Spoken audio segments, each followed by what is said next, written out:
Hello student, मैं जयप्रकाश स्वामी आज आपके लिए लेके आया हूँ केमिस्ट्री का अगला वीडियो।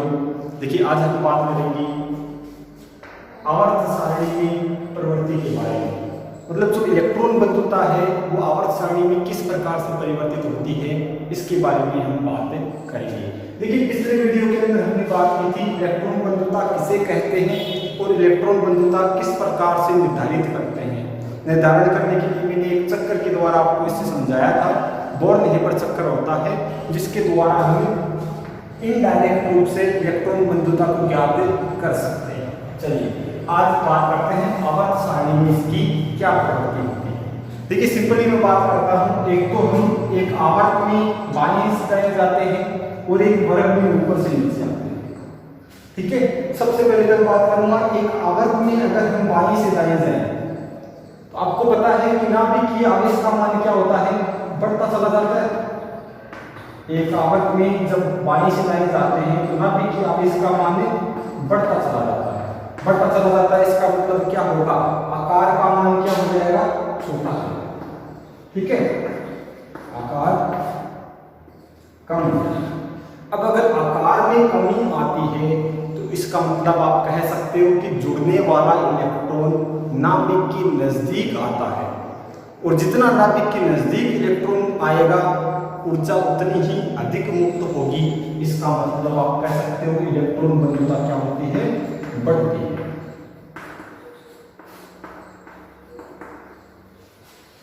इलेक्ट्रॉन बंधुता इंक्रीज। ठीक है, अब हम बात करते हैं एक वर्ग में ऊपर से नीचे जाते हैं।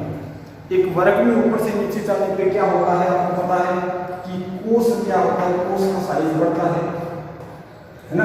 कोष की संख्या बढ़ती है, हम कह सकते हैं कि आकार क्या होता है, इंक्रीज होता है।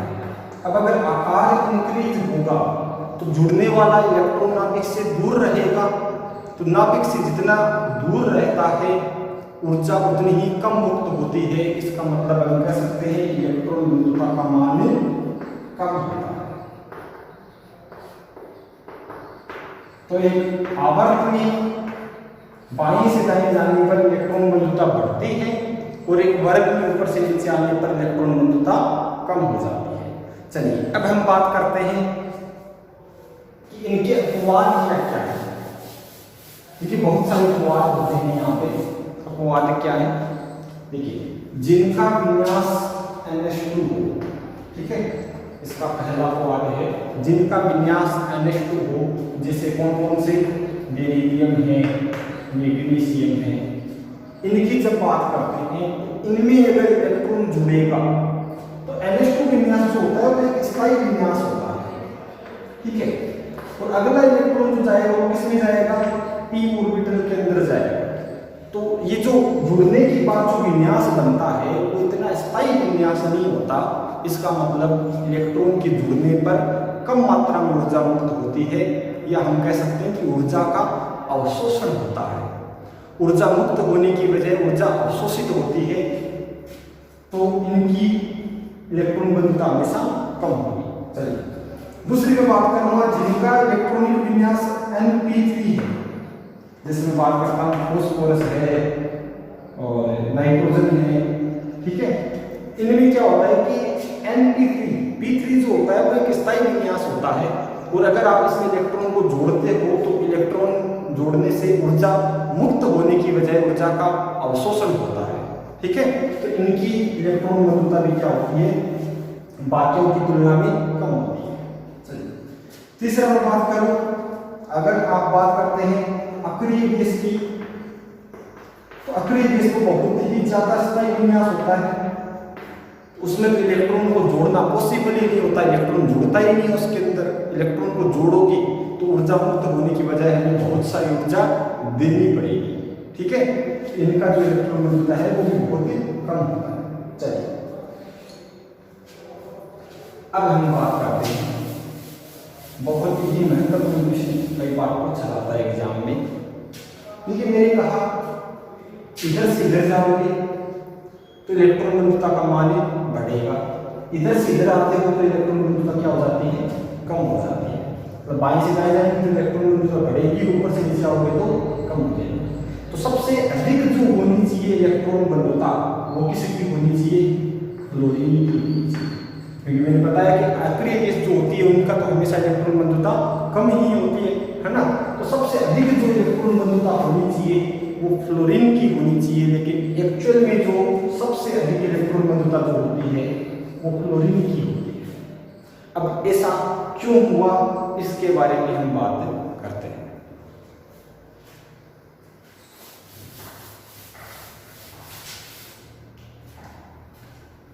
देखिए फ्लोरीन की बात करता हूं, ठीक है, फ्लोरीन की और क्लोरीन की ज्यादा इलेक्ट्रॉन बंधुता फ्लोरीन की होनी चाहिए थी, लेकिन क्लोरीन की ज्यादा होती है।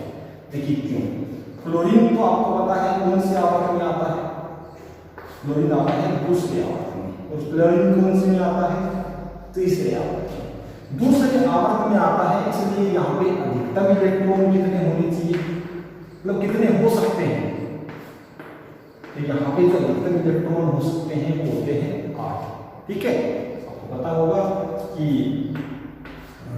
दूसरा आवर्त है, तो यहाँ पे आप क्या कर सकते हो, 1:2:26, ठीक है। उनकी क्वांटम संख्या का मान अगर 2 है तो यहाँ पे क्या होगा 1:2:26, 2d तो होता नहीं है ना, तो कितने हैं मैक्सिमम इलेक्ट्रॉन कितने हो गए यहाँ पे, आप देखिए दूसरे के अंदर मैक्सिमम इलेक्ट्रॉन कितने हैं, 8 है, ठीक है। चलिए 8 हो गए। यहाँ पे क्लोरीन के अंदर होते कितने हैं, होते हैं कितने, 7 इलेक्ट्रॉन होते हैं। तो देखिए पोटेंशियल तो है 8 का और होते हैं 7, इसका मतलब अगर यहाँ पे एक इलेक्ट्रॉन और आता है तो यहाँ पे इलेक्ट्रॉन इलेक्ट्रॉन के मध्य का प्रतिकर्षण बल बढ़ जाता है, जिससे ये जो तंत्र है वो क्या हो जाएगा, अस्थायी हो जाएगा। इस कारण से यहाँ पे एनर्जी, यहाँ पे इलेक्ट्रॉन से जुड़ने से कम मात्रा में ऊर्जा होती है। वो क्यों होती है, वो इलेक्ट्रॉन इलेक्ट्रॉनिक प्रतिकर्षण के कारण होती है।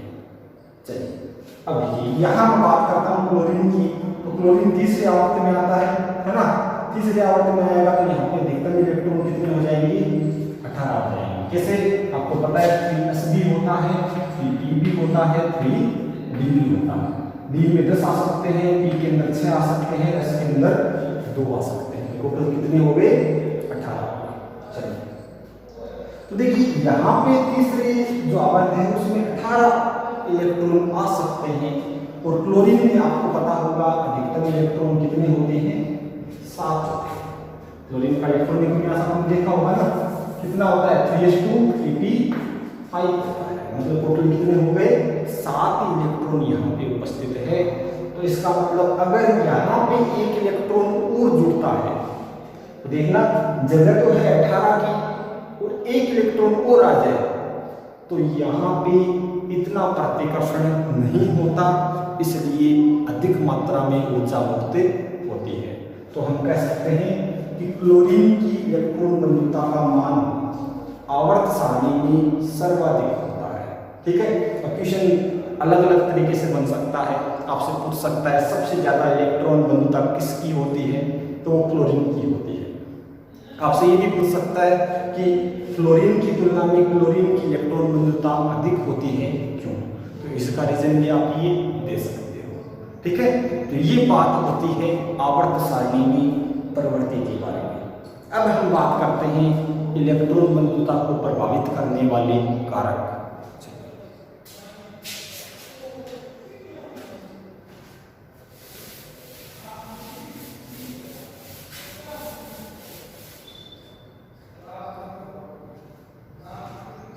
इलेक्ट्रॉन बंधुता को प्रभावित करने वाले कारक।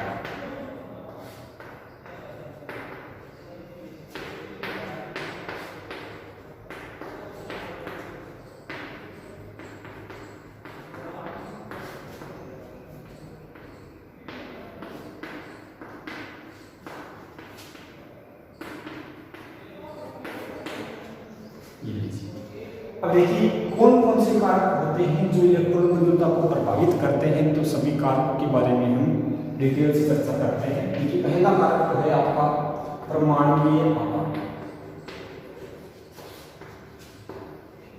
अब आपको पता है कि अगर परमाणु आकार बड़ा होगा, मैं कह सकता हूं कि परमाणु आकार जो होता है वो व्युत्क्रमपाती होता है इलेक्ट्रॉन बंधुता।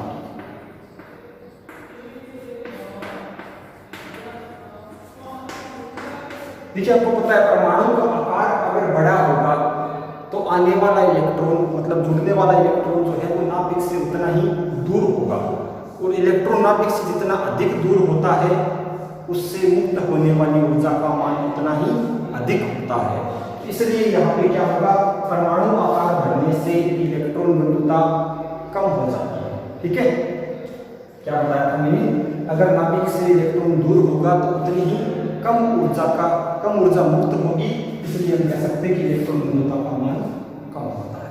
चलिए दूसरा मैं बात करता हूं यहाँ पे नाभिकीय आवेश।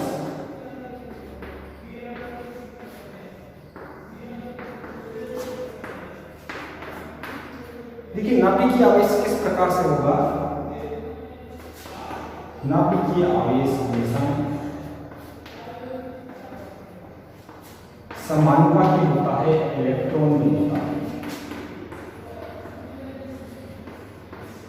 ये चीज मैंने आपको पहले ही बताई थी, अगर आप एक आवर्त में बाएं से दाएं जाते हैं तो नाभिकीय आवेश का मान बढ़ता चला जाता है। नाभिकीय आवेश का मान अगर बढ़ता है तो परमाणु का जो आकार है वो कम हो जाता है। कम हो जाने से आने वाला जुड़ने वाला इलेक्ट्रॉन नाभिक के उतना ही नजदीक आता है। ठीक है, नाभिक के नजदीक होने से अधिक मात्रा में ऊर्जा मुक्त होती है। मतलब अगर नाभिकीय आवेश का मान बढ़ेगा तो इससे इलेक्ट्रॉन बंधुता का मान भी बढ़ता है। ठीक है, तीसरा मैं बात करता हूं परिरक्षण प्रभाव के बारे में।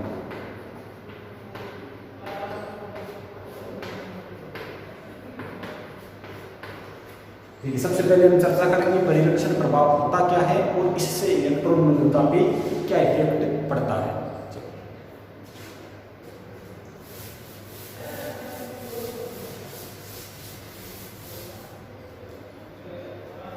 देखिए परिरक्षण प्रभाव क्या होता है कि मान लीजिए कोई भी परमाणु है, ठीक है, परमाणु के अंदर आपको पता है कि नाभिक के चारों ओर कोष होते हैं, उन कोष में क्या होते हैं, इलेक्ट्रॉन पाए जाते हैं।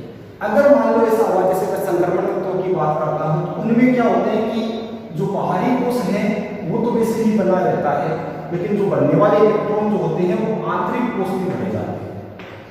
ठीक है, अब जब आंतरिक कोष में जो इलेक्ट्रॉन होंगे वो क्या करेंगे, इन बाहर वाले इलेक्ट्रॉन को प्रतिकर्षित करेंगे। ठीक है, वैसे तो नॉर्मली क्या होता है कि जो बाहर वाला इलेक्ट्रॉन होता है वो नाभिक से क्या होता है, आकर्षित होता है। आकर्षित होने से इनका आकार जो है वो छोटा होना चाहिए, लेकिन ये जो आंतरिक कोष के इलेक्ट्रॉन है वो इस बाहरी कोष के इलेक्ट्रॉन, तो आपको पता है दोनों इलेक्ट्रॉन है तो आवेश समान होता है, वो समान आवेश एक दूसरे को प्रतिकर्षित करता है। इसलिए यहाँ पे इलेक्ट्रॉन ये जो होगा ये बाहर वाले इलेक्ट्रॉन को प्रतिकर्षित करेगा, और प्रतिकर्षित करने के कारण क्या होता है, साइज बढ़ जाता है। ठीक है, अगर साइज बढ़ेगा तो आपको पता है कि जुड़ने वाला इलेक्ट्रॉन नाभिक से दूर हो जाएगा, इसका मतलब इलेक्ट्रॉन बंधुता का मान बढ़ जाता है। ठीक है, आप कहते हो कि परिकर्षण प्रभाव जो है वो समानुपाती होगा, व्युत्क्रमपाती होगा इलेक्ट्रॉन बंधुता। अगर परिरक्षण प्रभाव अधिक है तो इलेक्ट्रॉन बंधुता का मान कम हो जाता है। ठीक है, चौथा है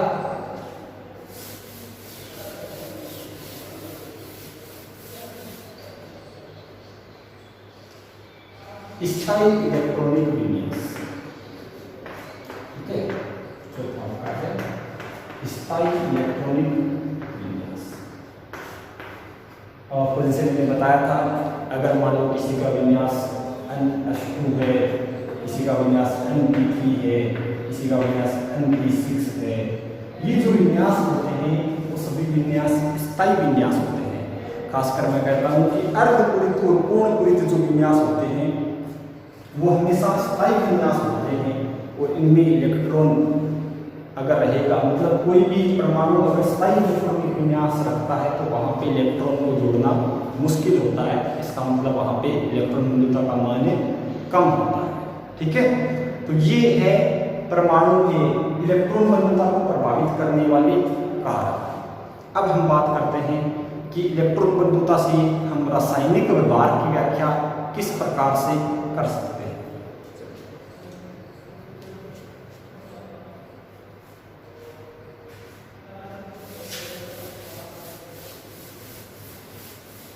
देखिए, रासायनिक व्यवहार की व्याख्या।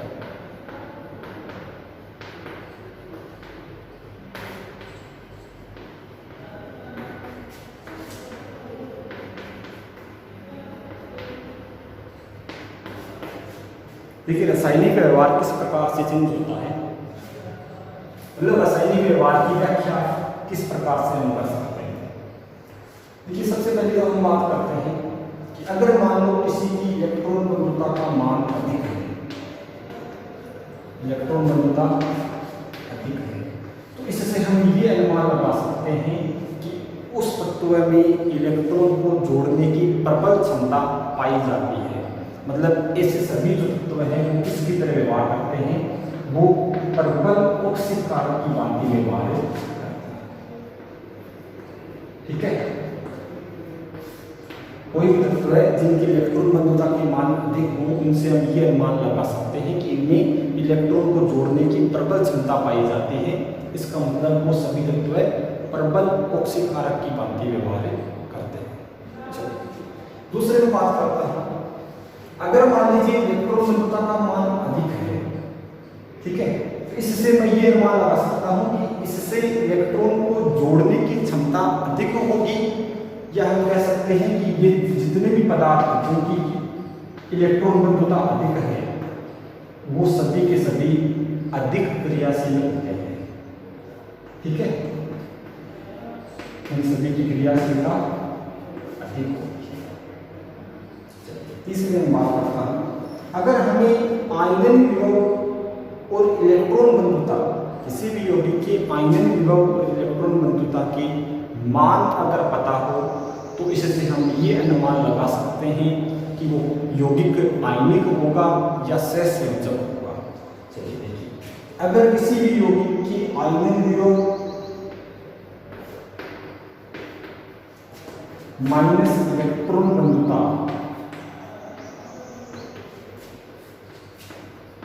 अगर इसका अंतर जो है इन दोनों का अगर वो कम आता है, तो हम कह सकते हैं कि ये जो कमी है, ये जो अंतर है, वो जालक ऊर्जा द्वारा पूरा हो जाता है, और हम कह सकते हैं कि इस प्रकार के जो यौगिक हैं वो सभी कैसे होते हैं, आयनिक।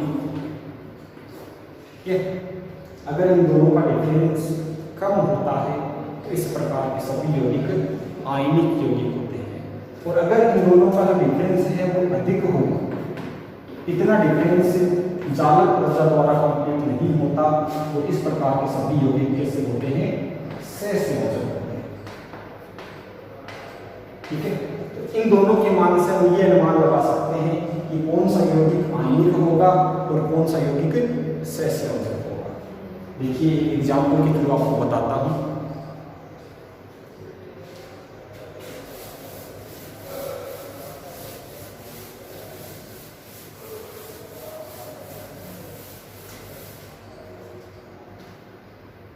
देखिए, एक कंपाउंड है आपके पास NaCl, ठीक है।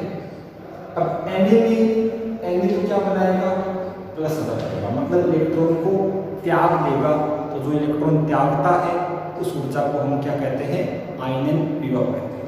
ठीक है, और ये क्या बनाएगा, ये बनाएगा Cl माइनस, मतलब इलेक्ट्रॉन को ग्रहण करेगा, तो यहाँ पे जो ऊर्जा मुक्त होगी उसको हम क्या कहेंगे, इलेक्ट्रॉन बंधुता।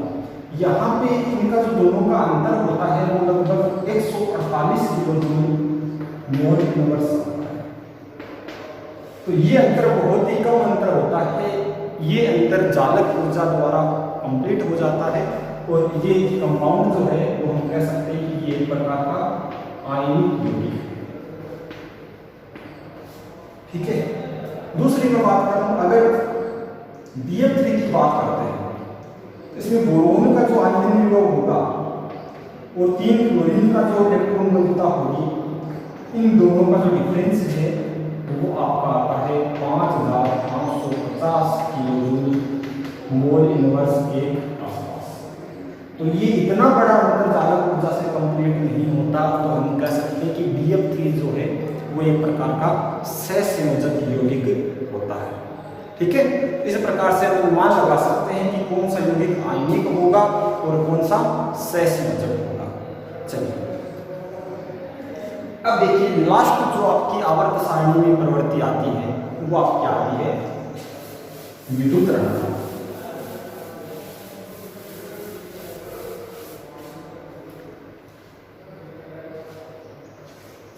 देखिए लास्ट प्रकार की है विद्युत रणता। 4 प्रकार की प्रवृत्तियां हमें इसमें पढ़नी थी। ठीक है, कौन कौन सी?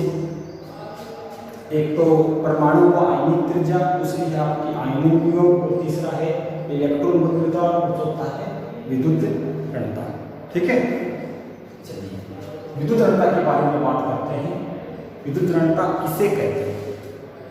तो देखिए कोई भी मान लीजिए कोई बंध है, मान लीजिए A और B के बीच में कोई बंध है, तो ये जो बंध के जो इलेक्ट्रॉन है, इन दोनों इलेक्ट्रॉन को अपनी ओर, किसी भी तत्व का इस बंध के इलेक्ट्रॉन को अपनी ओर आकर्षित करने का जो गुण होता है उसको हम विद्युत रणता के नाम से जानते हैं।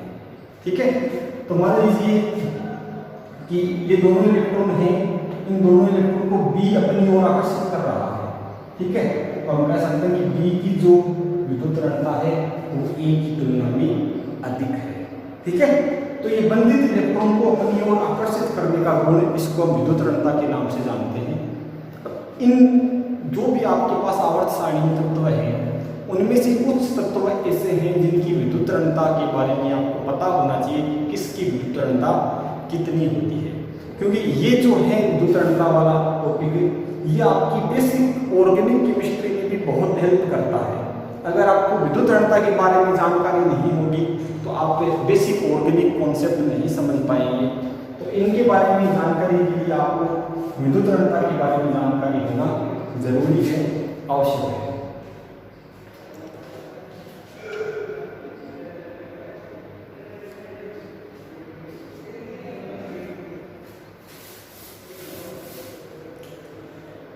देखिए कौन से तत्वों की विद्युत रणता कितनी होती है इसके बारे में हम बात करते हैं। तो कुछ मेन एलिमेंट के बारे में बताता हूँ आपको।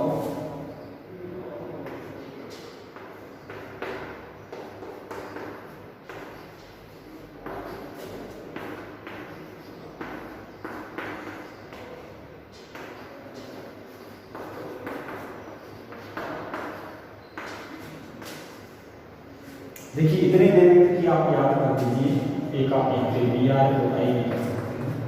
ठीक है, देखिए सबसे पहले तो हाइड्रोजन की आपको ध्यान में रखनी है कि विद्युत रणता का मान 2.1 होता है। ठीक है, और यहाँ पे क्लोरीन की सबसे ज़्यादा होगी, इसका मान होगा 4.1 या 4। ठीक है, अब ऑक्सीजन 3.5, मतलब इधर आते आते आप 0.5 कम करते चलेगा। ठीक है, 0.5 यहाँ पे कम करते चलेगा, ये आपका इस श्रेणी का पूरा मान हो जाएगा। और अब आप क्लोरीन की बात करें तो क्लोरीन की हो जाएगी 3.0, इसके बाद आप 0.6 कम कर दो तो ये आपकी सल्फर की हो जाएगी 2.4, उसके बाद आप 0.3 कम करते चले जाओ, ये आपके मान हो जाएंगे